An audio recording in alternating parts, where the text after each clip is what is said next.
अस्सलाम वालेकुम नाज़रीन, शुगर के हवाले से आपने हमारे मुख्तलिफ आगाही प्रोग्राम्स देखे होंगे और आज इसी सिलसिले में अब नए मौजू के साथ आपकी खिदमत में एक दफ़ा फिर से हाजिर हैं। कहा जाता है कि शुगर जो है वो एक लाइलाज मर्ज़ है और पूरी उम्र जो है वो आपको दवाइयाँ खानी पड़ती हैं। लेकिन हमारे जो आज के मेहमान हैं फ़ातेह ज़ियाबतीज़ अशरफ चौधरी साहब ने इसको गलत साबित किया और 18 साल दवाइयाँ खाने के बाद उन्होंने दवाइयों को छोड़ दिया और अपने तरीके से शुगर को कंट्रोल किया। तो आज ये हमारे साथ मौजूद हैं। अस्सलाम वालेकुम सर। जी वालेकुम सलाम जी। आप बताएगा कि दवाइयों के क्या साइड इफ़ेक्ट हैं। आपका ये दावा है कि दवाइयाँ जो हैं वो गैर मुअस्सर हैं। आसफ़ा मुझे 2004 में शुगर हुई और मैं जब डॉक्टरों के पास गया तो उन्होंने मुझे एक दवाई पे लगा दिया और ये फर्स्ट लाइन की दवाई है। सबसे पहले यही दवाई दी जाती है और शुगर के तमाम मरीज़ों को यही दवाई दी जाती है। मॉलिक्यूल का नाम है मेटफॉर्मिन। मैं उसका कोई ब्रांड नहीं बताऊंगा, बात कंपनी नाराज़ हो जाती है कि जो हमारा ब्रांड क्यों बात कर रहे हैं। मेटफॉर्मिन सेपरेट भी दी जाती है। ये मुख्तलिफ गोलियों के मुख्तलिफ मॉलिक्यूल के कॉम्बिनेशन में भी दी जाती है। सुबह शाम दोपहर दी जाती है। ये गोली यूँ समझ लें कि शुगर की बुनियादी दवाई है, ठीक है। लेकिन इसके जो साइड इफ़ेक्ट्स हैं, मैंने 18 साल ये गोली खाई और मैं इसके साइड इफ़ेक्ट्स मैंने खुद भुगते, ठीक है। और अल्हम्दुलिल्लाह पिछले 3.5 साल से मैं कोई दवाई नहीं खा रहा, इसको भी नहीं खा रहा, कोई भी दवाई नहीं खा रहा और मेरे साइड इफ़ेक्ट्स भी रिवर्स हो गए। अल्हम्दुलिल्लाह सेहत भी ठीक हो गई और मेरी शुगर भी ठीक हो गई। मैं इसके साइड इफ़ेक्ट्स बताता हूँ। इसका एक साइड इफ़ेक्ट ये है कि आपकी बॉडी में विटामिन B12 की कमी करती है। अच्छा।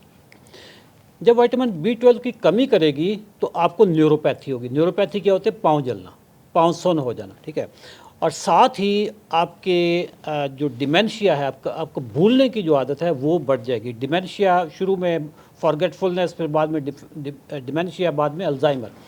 ये बड़ी संजीदा किस्म की बीमारी है। न्यूरोपैथी आपकी जब स्टार्ट हो जाती है तो उसके बाद होता है कि पाँव पे अगर कोई ज़ख़म हो जाए पता भी नहीं चलता। पाँव का ज़ख़म अगर हो गया तो ठीक भी नहीं होता। ये न्यूरोपैथी की का अगर सफ़र है। मैं तो इलाज के लिए गया था शुगर के, लेकिन साथ में मेरा B12 कम हो गया। अब मैं डॉक्टर के पास जाऊंगा तो डॉक्टर कहेगा जी कि अब आप B12 भी खाओ प्लस न्यूरोपैथी की दवाइयाँ भी खाओ, जो कि पेन किलर्स हैं, ठीक है। पेन किलर भी खाओ और फिर दिमागी सेहत के लिए भी दवाइयाँ खाओ। तो पहला साइड इफ़ेक्ट तो ये है कि आपकी न्यूरोपैथी का आगाज़ यहीं से शुरू होता है, ठीक है। प्लस ये जो B12 है, ये इसकी कमी हो जाए तो आपके अंदर एनीमिया भी हो जाता है, खून की कमी भी हो जाती है, ठीक है। इसका जो अगला साइड इफ़ेक्ट है, जो संजीदा बहुत सीरियस साइड इफ़ेक्ट है, वो ये है कि आपके मैदे की ये रेड लगा देती है। आपने कहा कि इसके ये साइड इफ़ेक्ट्स हैं कि आपको भूलना शुरू हो जाता है, खून की कमी हो जाती है। लेकिन फॉर एग्जांपल कि एक हेल्दी डाइट प्लान जो है वो शुगर के पेशेंट को दिया जाता है, तो अगर वो हेल्दी डाइट प्लान फॉलो करें और प्लस ये मेडिसिन भी ले रहे हैं जिसके आप साइड इफ़ेक्ट्स बता रहे हैं, तो फिर भी इस चीज़ को कंट्रोल नहीं किया जा सकता? देखें, शुगर तो कंट्रोल करेगी है, लेकिन इसके साइड इफ़ेक्ट जो है ना, ये B12 बड़ा इंपॉर्टेंट विटामिन है, वो आपकी बॉडी में से ख़त्म करना शुरू कर देती है। डाइट के थ्रू इसको पूरा नहीं किया जा सकता? डाइट के थ्रू तो फिर आपको सप्लीमेंट लेना पड़ेगा ना। डाइट जितना डाइट में है वो तो है, लेकिन जितना ये डिप्लीट करेगी उसको आपने सप्लीमेंटेशन करनी पड़ेगी। आपकी न्यूरोपैथी स्टार्ट हो जाएगी तो आपको बाकी मेडिसिन देनी शुरू हो जाएंगी ना। ये इसको कहते हैं प्रेस्क्राइबिंग कैस्केड, कि एक गोली का साइड इफ़ेक्ट हुआ, उसकी फिर साइड इफ़ेक्ट की गोली आई, फिर साइड इफ़ेक्ट की गोली खाई, फिर उसका साइड इफ़ेक्ट हुआ। तो ये वो मेटफॉर्मिन का साइड इफ़ेक्ट हुआ न्यूरोपैथी, फॉरगेटफुलनेस, B12 आया, B12 से आगे फिर कुछ चीज़ हुई। इसका जो मेजर साइड इफ़ेक्ट है इस गोली का वो ये है कि आपके मैदे का सत्यानाश करती है। गैस, तेज़ाबियत, अफारा, ब्लोटिंग, एसिडिटी। और ये फिर सिलसिला एक दिन का नहीं है, 2 दिन का नहीं है। क्रॉनिक डिजीज, डॉक्टर कहते हैं क्रॉनिक डिजीज़ है। क्रॉनिक भी नहीं, प्रोग्रेसिव है। क्रॉनिक भी प्रोग्रेसिव है कि ना ख़त्म होने वाली बल्कि बढ़ने वाली। तो इसके साथ जो एसिडिटी है वो भी इसका मतलब बढ़ेगी, वो भी क्रॉनिक हो गई। जब एसिडिटी बढ़ेगी आपको फिर एक और दवाई खानी पड़ेगी जिसको कहेंगे ओमेप्राजोल, ठीक है। वो भी मैंने मॉलिक्यूल बताया, मैंने कोई उसका ब्रांड नहीं बताया। ओमेप्राजोल जब आप खाएंगे तो उससे फिर उसके अपने साइड इफ़ेक्ट होंगे। इस तरीके से ये सिलसिला कभी ख़त्म नहीं होता और ये दवाई सारे डॉक्टर देते हैं। जब आप ओमेप्राजोल खाएंगे, ओमेप्राजोल हाँ उसका भी एक चीज़ है कि वो भी B12 की कमी करती है। अगर आप लॉन्ग टर्म में आप खाते हैं ओमेप्राजोल, जी।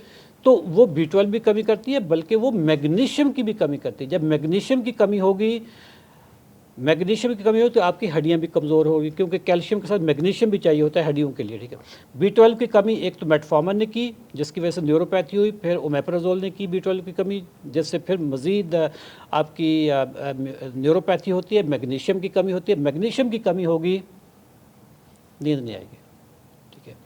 नींद नहीं आएगी, डॉक्टर के पास जाएंगे, नींद की गोलियां देंगे, नींद की गोलियां देंगे तो अगले दिन आप सारा दिन लेज़ी नज़र आ रहे होंगे, ठीक है। फिर डॉक्टर आप के पास जाएंगे, वो आप कहेंगे जी मुझे कमज़ोरी हो रही है, मुझसे चला नहीं जा रहा, मुझे डिप्रेशन बहुत है। फिर वो आपको को मल्टीविटामिन दे देंगे। बात कहाँ से स्टार्ट हुई थी? मेटफॉर्मिन से। मेटफॉर्मिन ने आपको B12, न्यूरोमेट, मैग्नीशियम, अच्छा मैग्नीशियम आप खाएंगे तो फिर उसके अपने साइड इफ़ेक्ट्स होंगे कि आप आर्टिफिशियल मैग्नीशियम कब तक खाएंगे। तो उसमें ये चीज़ें मैंने 18 साल तक बर्दाश्त की हैं।